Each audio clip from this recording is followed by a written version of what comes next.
Gracias, Jimmy. Amigos, vamos sentándonos, por favor, tomemos asiento. Tengo un par de anuncios que hacerle. Primero, recuerde que cada mesa tiene un número determinado de asientos y cada silla corresponde a una tarjeta específica. Es decir, que si en la mesa hay 7, son porque 7 tarjetas se han vendido. Digo esto porque les pido que respetemos los espacios asignados de acuerdo a la mesa en la cual estamos asignados para ser sentados. Quiero dar 2 anuncios de forma breve. El primero es que sé que a todos los que estamos acá tenemos un espíritu que nos lleva a tener mucha alegría, un espíritu que nos lleva a danzar, un espíritu donde estamos conectados casi constantemente con la presencia de nuestro Padre. Y qué mejor hacerlo que con unas alabanzas. También tenemos como parte de la Comisión Internacional a Emiliano Ramírez, que nos trae a disposición de todos nosotros unas memorias USB con alabanzas del grupo Sahel de Guatemala. Ahí hay diferentes carpetas: popurrí, avivamiento, alabanza, adoración, incluso alabanzas instrumentales. Ya están a la venta allá donde están todos los souvenirs. El valor es de $15 y también quiero poner a su disposición Juan Carlos Rivera, quien nos visita también de Guatemala. Nos está ofreciendo para nosotros este libro. El libro es lo que se titula Lo que Dios empieza. Es acerca de un testimonio, y es un testimonio precisamente dado en una de nuestras convenciones. Yo le animo a leerlo. Yo ya lo leí, no quiero espoliarle el libro, pero se lo voy a espoliar, vaya. Si no quiere escuchar, ahí se tapa los oídos. El libro habla acerca del amor de Dios para todos nosotros y cómo ese amor de Dios se manifiesta incluso en situaciones que nos parecen inconvenientes para nuestros planes. De verdad le animo, ahí está a la venta también, el valor es de $15. Amigos, vamos a seguir con el programa de nuestra convención y para eso quiero invitar a 2 personas muy queridas, muy amadas por todos nosotros, a Roxana y Carlos Alfaro, que es secretario nacional de los jóvenes. Gracias, gracias. Muy buenos días. Y saben, le repetiré, muy buenos días. ¿Y sabe por qué? Porque hace 3 días no tenía voz. Y Dios es bueno. Y esa mañana es un privilegio contarles esa aventura de la mano de Jesús, ese caminar que hemos tenido. Mi nombre es Rosana Alfaro, tengo ya 5 años de pertenecer a esta organización. Fíjese que yo llegué por esos papelitos que usted ve en esos eventos capitulares de poder, esos eventos tan importantes, y esos papelitos donde mi hijo ponía que un día yo estuviera aquí. Y Dios es bueno, y un día yo en un Sahel, en un seminario de esos que hacíamos hace tiempo, y lo hicimos en la playa, recuerdo, yo dije, un día voy a estar ahí. Y esta mañana tengo este privilegio de venir a contarles esta historia. Fíjense que yo soy la tercera de 4 hermanas, un padre que duplicaba la edad de mi mamá. Nosotros crecimos en el campo, en una finca que era el sustento de mi familia. Yo en una infancia feliz, pero sin la presencia de Dios en nuestras vidas. Nosotros teníamos un Dios únicamente en eventos especiales, en bodas, pero nunca la presencia permanente de Dios o una asistencia los domingos a una iglesia.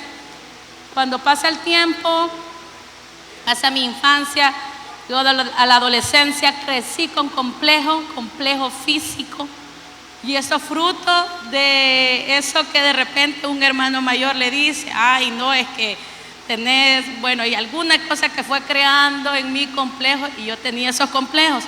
Mis amigas todas tenían novio, yo no tenía novio. Yo dije, bueno, mi complejo. A eso de los 17 años empiezo a hacerle Celestina a una vecina, y con un joven, y al final de servirle de Celestina con este joven, me quedo yo con el joven y nos hacemos novios. Fíjese que fue un noviazgo que no fue bien visto por mi familia, porque el joven del que yo me enamoré, él era nini, él no trabajaba, no estudiaba, y entonces yo enamorada decidí llevar una relación clandestina.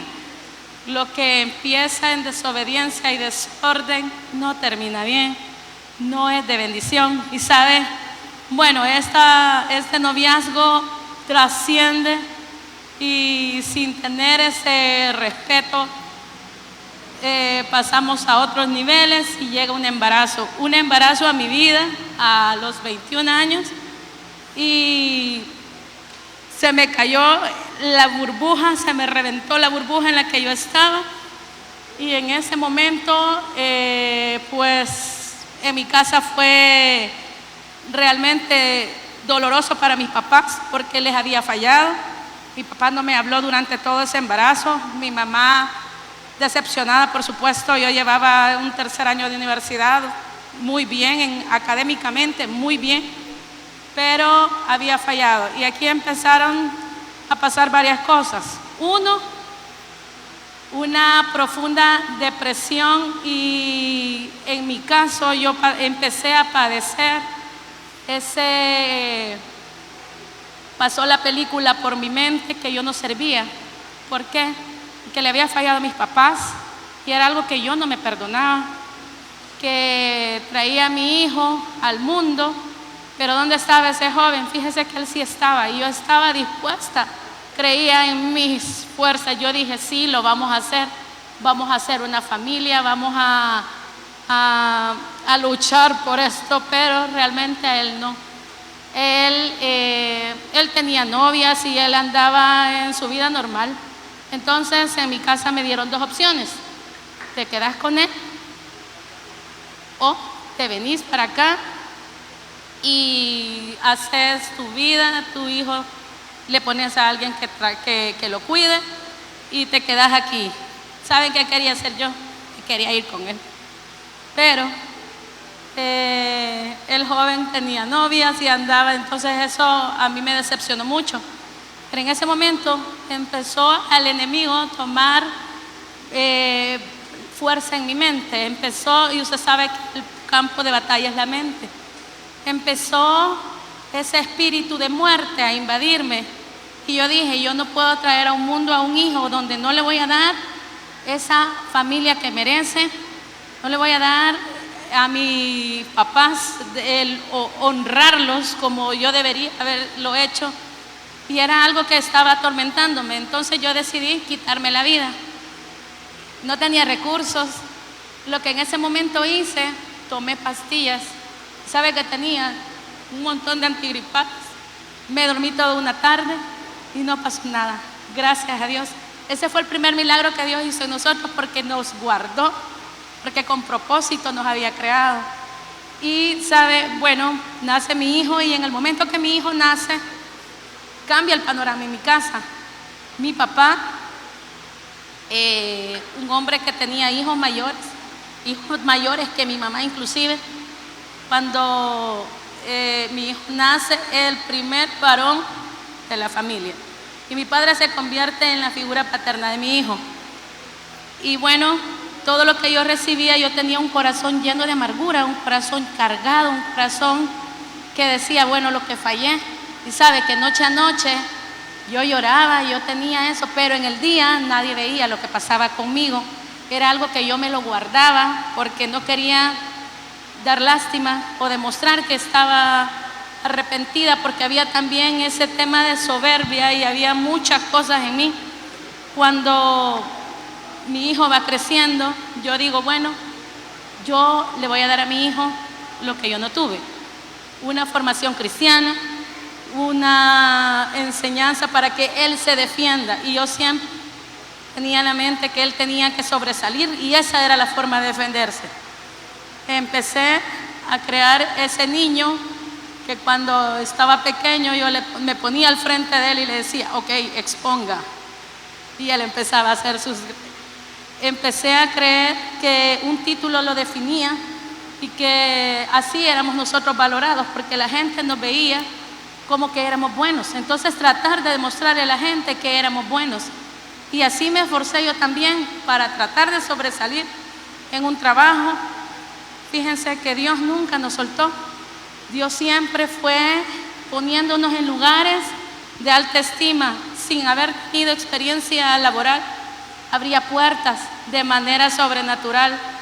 Y fíjense que yo escuchaba esa vocecita que de repente, probablemente mis papás con mucha razón decían, no, había una falla o qué sé yo. Yo lo tomaba como crítica. Y esa crítica yo decía, la llevo en esa bolsa. Hasta este momento no les he hablado de la presencia de Dios en nuestra vida porque todavía no le había dado permiso yo, porque creía que no lo merecía.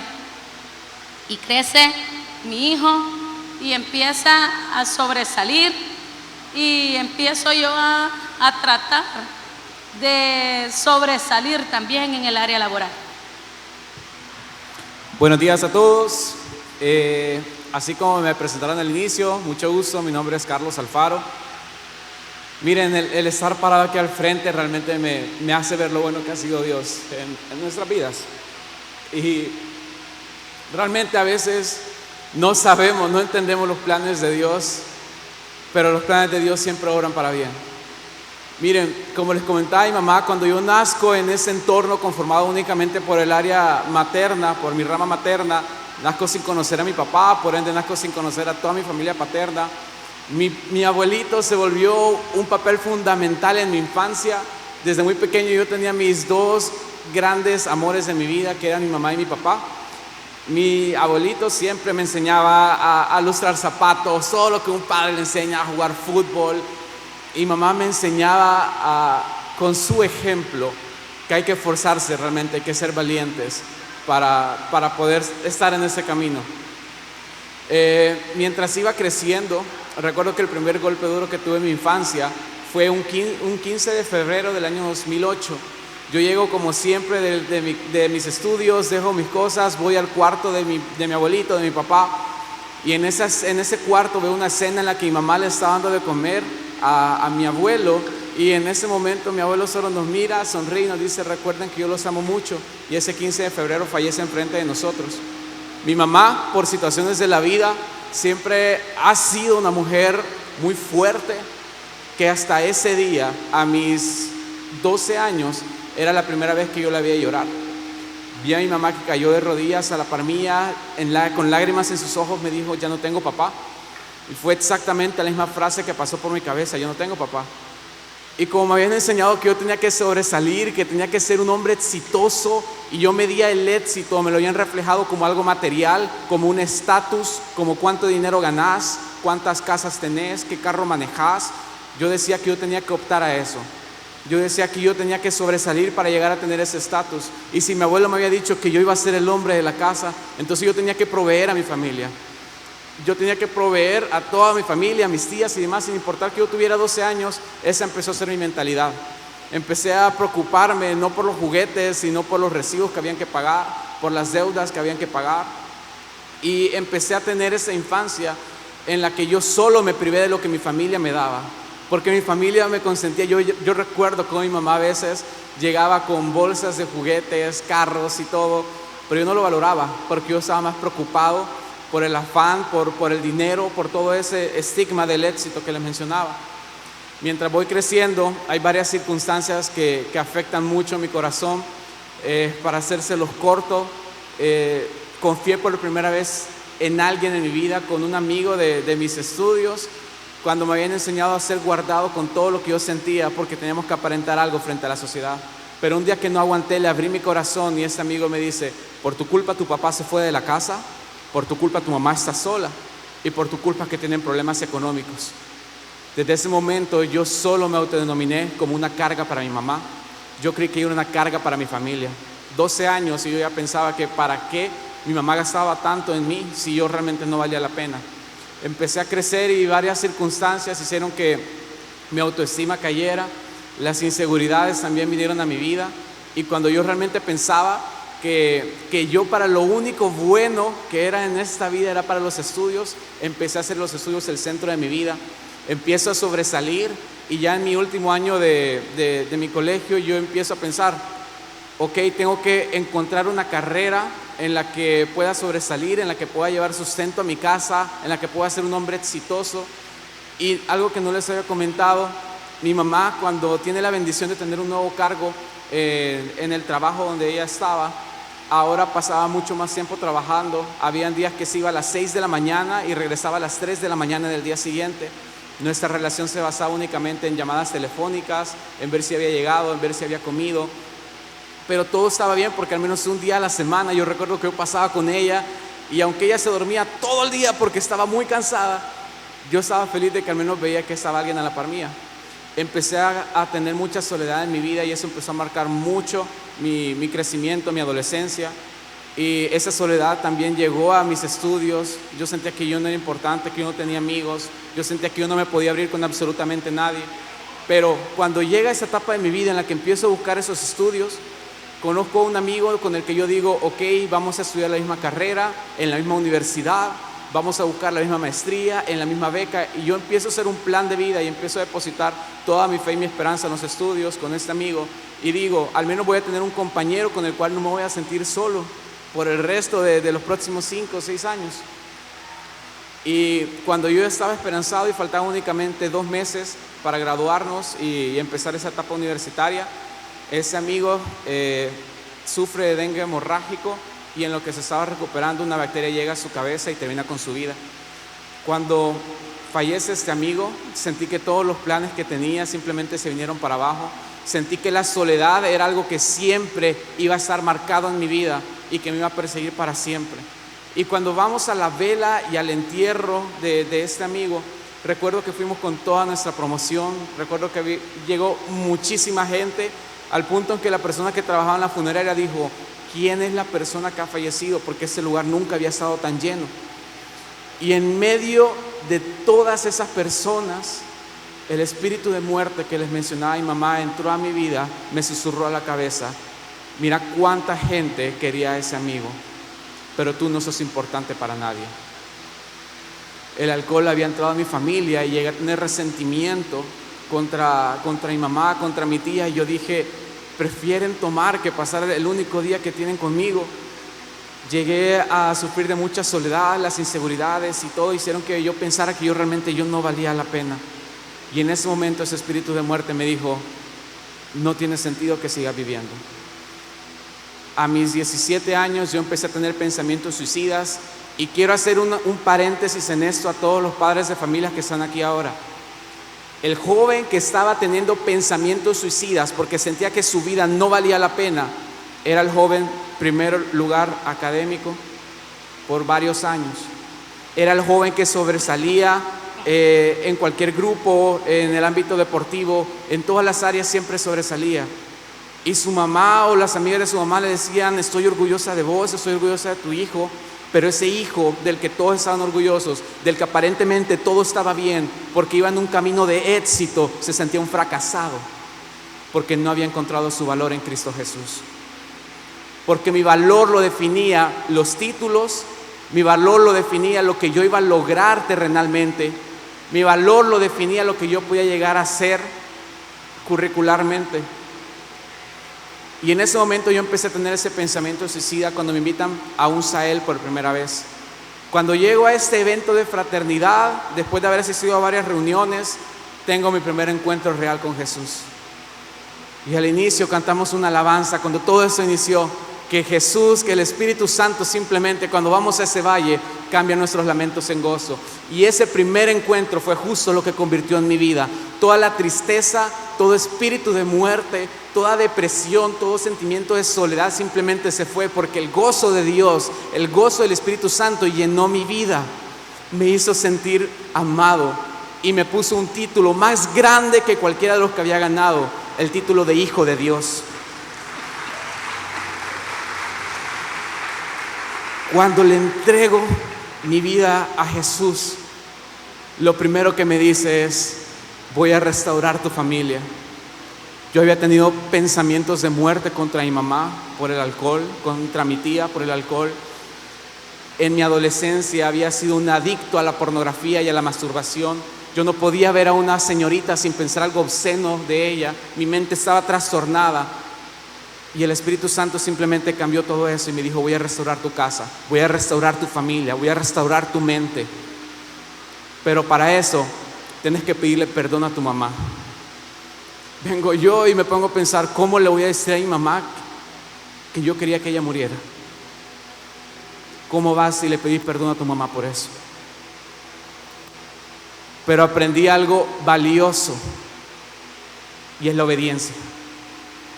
Ese día simplemente fui, le conté mi testimonio a mi mamá y le dije: quiero pedirle perdón por todo lo que he pensado y todo lo que he sentido y todo lo que he hecho hasta este momento. Ese día mi mamá me dijo: esta semana empiezo a ir a fraternidad. 5 años después, aquí está esta mujer, a raíz del perdón.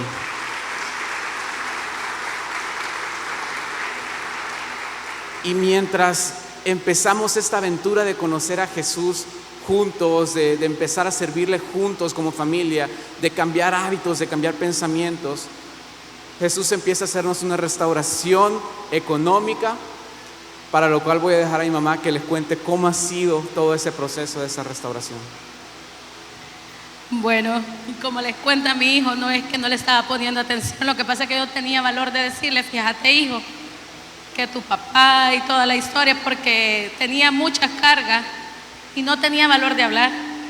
Y bueno, yo veía que él era un joven alegre, y que pertenecer a fraternidad le daba un gozo inigualable, no como el que tenías cuando recibía sus títulos.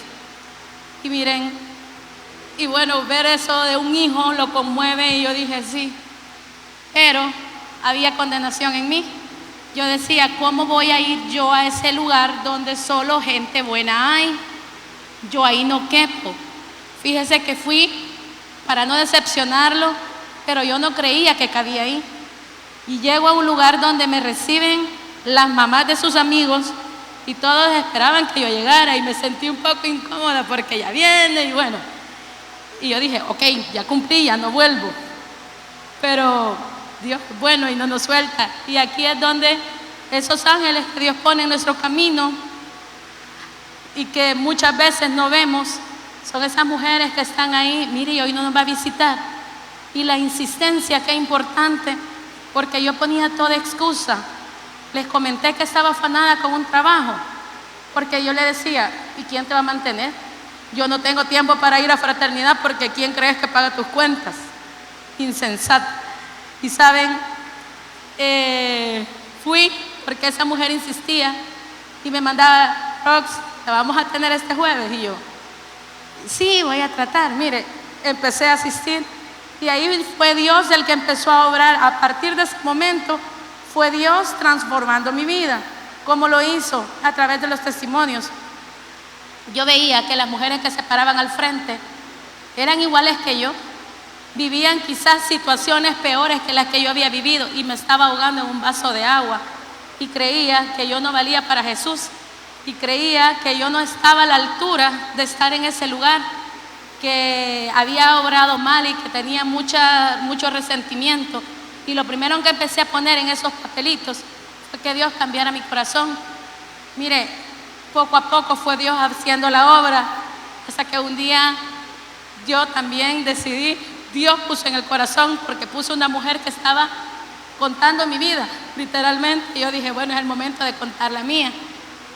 ¿Fue fácil? No fue fácil, porque a mí me habían enseñado que la ropa sucia se lava en casa, que nadie tenía por qué saber lo que nosotros estábamos viviendo, porque bueno, y miren, Dios fue acomodando todo, y nos fuimos estableciendo y empezamos a servir, y recibimos esa promesa: yo y mi casa serviremos al Señor, y aquí estamos sirviendo.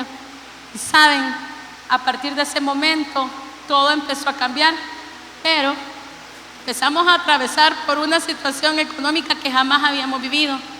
Empezamos a tener una situación financiera producto del desorden, porque cuando yo tenía esa solvencia económica que yo creía que había alcanzado con mis propias fuerzas y mi inteligencia, empecé a dar cabida al alcohol a mi casa.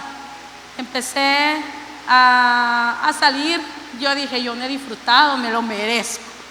Y saben, en ese momento me cambian de posición en mi trabajo y me ponen horarios extensivos. Pero a pesar de esos horarios extensivos y con ese afán que yo tenía, empecé a poder adecuar los horarios para poder estar presente en esos eventos que me fortalecían, y es lo único que yo tenía. Me empecé a rodear de personas diferentes. Mi círculo de amigos cambió. De hecho, yo no tenía amigos, mis amigos eran los amigos de mi hermana. Y empecé a rodearme de esas mujeres que fortalecen unas a otras. La que tiene a la par, la mujer que le impulsa, y lo que recibe son palabras de aliento, bendición. Empecé a asistir a estudios bíblicos. Empecé a tener esa sed de seguir avanzando en este caminar. Y fíjense que ya me hacía falta tiempo. Ya no tenía tiempo, bueno, ya el trabajo ya estaba, sí cumplía, pero siempre trataba de dejar espacio para poder asistir a las reuniones. Los AELs que eran fines de semana para mí chocaban, pero hasta en eso pedía los permisos, y entonces estaba esa sed por seguir avanzando. Y fíjense que llega un momento, cambian jefatura en mi empresa, y en ese momento llega una persona con la que no había, teníamos diferencias. Y saben, yo tenía mucho más tiempo que él, y todavía, ya servidora. Este hombre quería hacer cosas que no estaban correctas, pero yo no oré por él. Yo dije, bueno, entonces empecé con una contienda que al final me despiden en el 2018, pero fíjense que antes de que me despidieran, yo venía poniendo en esos papelitos, no veía una respuesta a la situación financiera que estábamos viviendo. No encontraba la salida, y yo le decía, hijo, ¿y si ponemos un negocio? Y decía, está mi mamá, ¿cómo se le ocurre? Si no tiene ni para pasaje, ¿verdad? Porque nos quitaron hasta el carro. Tuvimos una situación difícil, pero nunca nos hizo falta un plato en nuestra mesa. Y saben que cuando pasamos esta situación, yo veía, y me encanta el lema de esta convención, esforzados y valientes, porque eso fue algo que hizo mucha, estudiando la palabra. Yo recibí esa fortaleza, sé fuerte y valiente, y era como mi versículo de batalla. Yo lo tomaba y saben, lo repetía y me lo repetía, ser fuerte y valiente. Y cuando me despiden, era un día lunes, yo llegué con una sonrisa a ese estudio bíblico. ¿Y a usted qué le pasa? Me despidieron, ¿y cómo es que está feliz? Era una petición que yo había puesto en esos papelitos, una petición que solo el Señor y yo conocíamos. Y entonces, a partir de ese momento, empezó una nueva aventura. Una aventura donde yo le decía que quería más tiempo para servirle, que quería más tiempo para estar en cosas diferentes. Y a partir de ese momento formamos la empresa, una empresa que Dios puso en mi corazón y que la formamos. Y llega el momento, bueno, y pasa el tiempo con la empresa, y difícil porque las cosas, no es que ya todo cambió de la noche a la mañana, fue difícil, y viene la época de pandemia. Recuerdo que para ese momento había un seminario para servidoras. Fuimos al Valle del Sol, y yo recibo una palabra donde me dicen que voy a tener clientes de oriente, de occidente, de norte, de sur, y yo, por obediencia, porque creyendo firmemente que Dios iba a obrar y porque las promesas que Él me había dado se iban a cumplir en nuestras vidas. Nosotros aprendimos a caminar por fe. Y saben, aunque no había nada, yo creía, sí vamos a hacerlo, sí lo vamos a ver porque el Señor me lo dijo. Y saben, cierran el país y bueno, y confinados. Y empieza a la empresa a llover una cantidad de llamadas de clientes que nosotros no teníamos ideas. Nuestro rubro es de bioseguridad. Y entonces teníamos una pandemia y teníamos una lista de espera, y Dios nos abrió puertas de manera realmente sorprendente, porque no lo podíamos hacer con nuestras fuerzas. Participamos con empresas fuertes, con empresas gigantes, nosotros, sin tener capacidad económica para poder comprar suficiente producto para surtir, Dios mandaba ángeles a través de proveedores diciendo, no, yo le puedo dar el producto y luego cuando ustedes vendan nos lo pagan. Y así fue Dios abriendo puertas en ese nuevo caminar. Fíjense que Dios se fue manifestando de maneras diferentes, pero el milagro no es ese. El milagro es que nosotros ya no veíamos las cosas igual, porque a partir del momento en que empezamos a caminar, en este caminar, las cosas cambian. Y me encanta que nos recuerda que debemos ser firmes, no desviar y ser obedientes. Y eso fue parte de lo que Dios ha ido haciendo y sigue haciendo y sorprendiéndonos en nuestra vida. Así como les mencioné a mi mamá, tuvimos esa promesa de restauración económica y antes de que la despidieran a ella, con lo poco que le quedaba de sueldo por las deudas, yo recuerdo que cada quincena ella llegaba con una bolsa de zapatos y me decía, hijo, le compré esto. Y yo me enojaba y yo le decía, mamá, ¿por qué gasta? Y ella me decía, porque lo quería consentir. Pasa esta crisis, despiden a mi mamá, empiezo a trabajar yo y dije, ahora me desquito. Mi mamá nunca se compraba nada para ella, nunca. Siempre era para la casa, siempre era para mí, para todos menos para ella. Y ese día yo decidí comprarle un pantalón. Le compro el pantalón a mi mamá, ahora ella me estaba esperando después del trabajo. Llego, le doy, madre, le compré este pantalón. Y ahora, ¿quién era la enojada? ¿Y para qué gastás? Vine yo y le dije, ¿por qué la quería consentir? Mi mamá agarra el pantalón, lo cuelga y lo pone en su armario. Pasaron 2 semanas y no se lo ponía. Yo dije, aquí pasaron 2 cosas. O no le gustó y le da pena decirme, o peor, no le quedó y le da pena decirme. Miren, los planes de Dios simplemente son perfectos y el tiempo de Dios es perfecto. Porque mi mamá estrenó ese pantalón la primera vez que decidió desnudar su corazón frente a mujeres y se paró a testificar lo que Jesús había hecho en su vida. Así de bueno es Dios. Y empezamos esa travesía de ese problema económico y en medio de todo eso Dios bendice la empresa, pero en la empresa en la que yo estaba, cuando me recibieron, cuando yo empecé a trabajar, mi jefa me dice, Carlos Alfaro, bienvenido, es un gusto para nosotros que se incorpore a este equipo.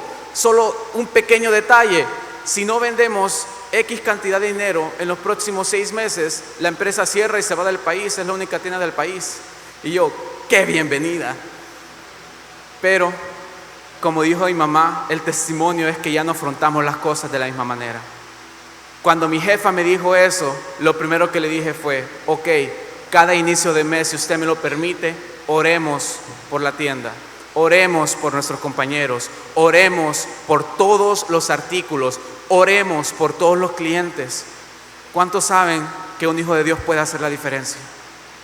Y en ese momento empezamos a orar junto con mi jefa mes tras mes desde el 2018. Y el año pasado la tienda que iba a cerrar en el 2018 porque no vendía lo suficiente, el año pasado terminó como la tienda número 1 a nivel latinoamericano, para gloria y honra de Dios. Empezó a pasar esa travesía en el trabajo, Dios bendice la empresa y mamá me dice, quiero que te vengas a trabajar conmigo a la empresa.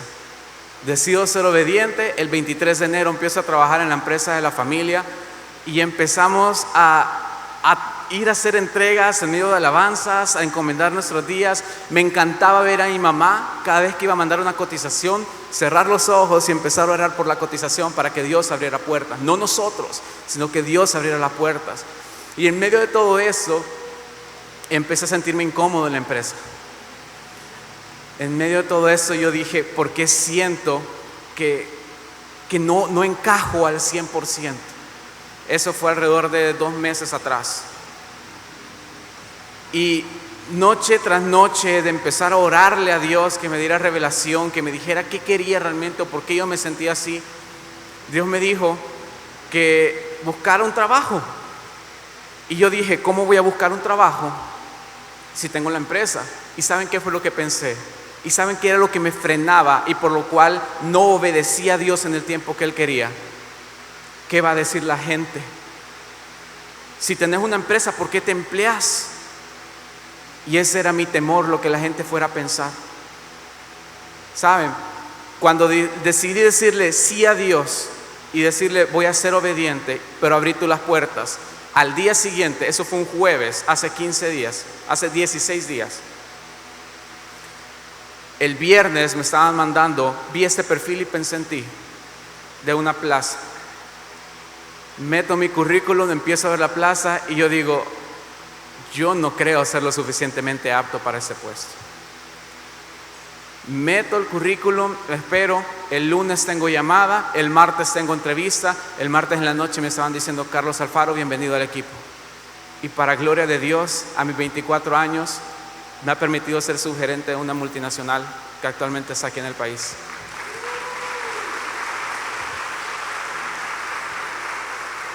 Y yo le decía a Dios, pero ¿qué vamos a hacer? O sea, mi mamá va a estar sola en la empresa.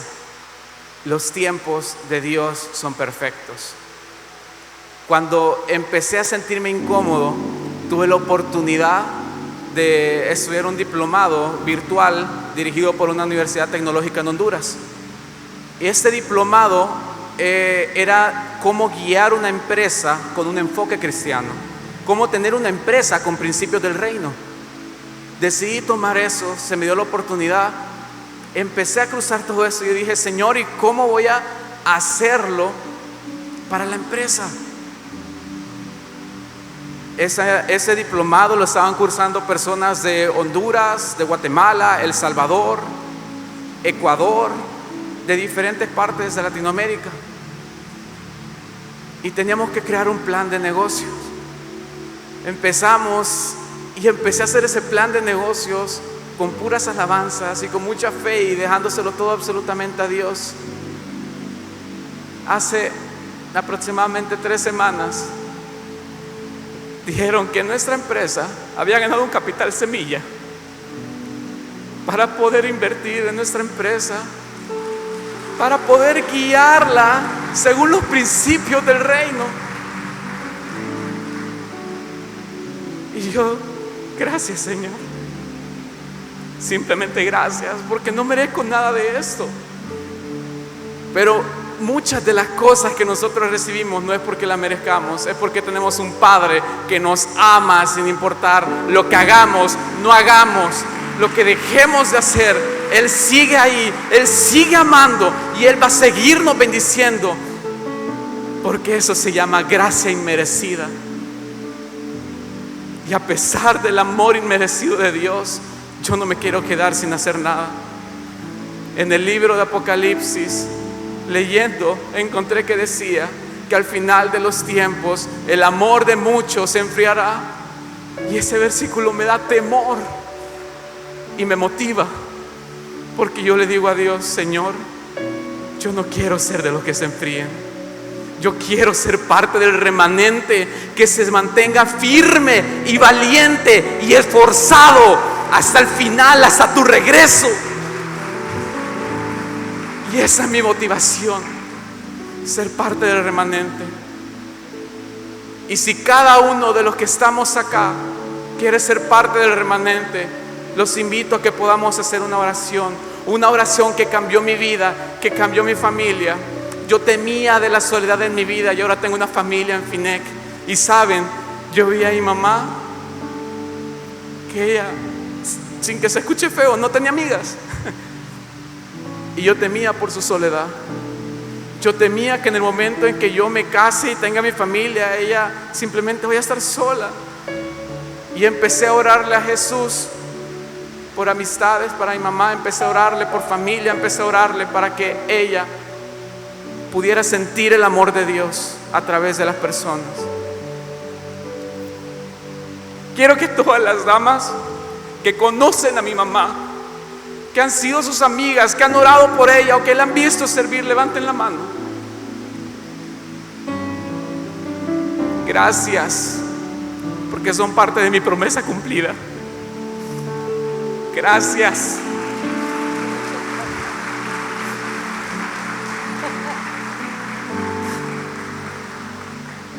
Esto es lo que Jesús ha hecho en nuestras vidas. Este es el poder transformador del Espíritu Santo cuando se lo permitimos. Ahora quiero que repitamos una oración para que todo pueda cambiar a partir de hoy. No importa cuánto tiempo lleven de conocer a Dios, de creer en Dios, hoy es un día especial porque hoy empieza el nuevo ejército, como lo decía Miguel, el nuevo ejército del remanente de Dios. Así que quiero que repitan después de mí: Padre Celestial, te doy las gracias por tenerme aquí, por tu perdón, por tu misericordia, por mandar a tu Hijo en mi lugar. Te pido perdón por todos mis pecados, por las cosas que he hecho y que he dejado de hacer. Señor Jesús, hoy te acepto y te reconozco como mi único y suficiente Salvador personal. Te entrego mi vida por completo. Te entrego a mi familia, mis finanzas, mis estudios, mi servicio y mi relación contigo, para que hagas con ellas lo que quieras. Te pido que inscribas mi nombre y el de toda mi familia en el libro de la vida, para que cuando partamos podamos gozar contigo. Todo esto te lo pido en el nombre de tu Hijo amado Jesús. Amén. Muchas gracias.